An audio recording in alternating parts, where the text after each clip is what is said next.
Hi everyone. In today's video, I'm going to show you how to transfer your domain to Shopify. Having a professional domain connected to your Shopify store not only makes your website look more trustworthy, but also helps your customers find your store easily. I'll walk you through the process step by step, so it's super simple.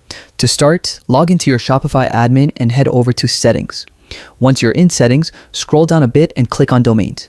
This is where you can manage your store's domain, whether you're buying a new one or connecting one you already own.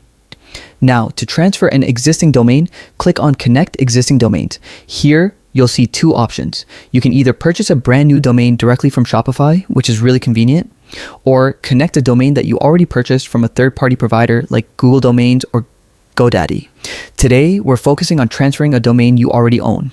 Next, enter your domain name in the field provided. Shopify will check if it meets the requirements for transfer. If everything looks good, you'll be given the option to transfer your domain. Click on that and then re-enter your domain name to confirm. After that, Shopify will guide you through the process. Depending on your third-party provider, you may need to unlock your domain or update certain settings like authorization codes. Don't worry, Shopify gives clear instructions on what to do, so just follow the prompts carefully. Once everything is completed, your domain will be successfully transferred to Shopify.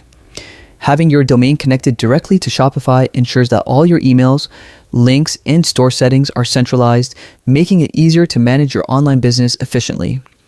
Plus, it adds that extra professional touch to your website that customers really notice. And that's it. Transferring your domain is straightforward as long as you follow the steps carefully. I hope this tutorial helped you understand the process. If you found it useful, please like, subscribe, and leave a comment down below if you have any questions or want me to cover other Shopify tips. Thanks for watching, and I'll see you in the next video. Happy selling!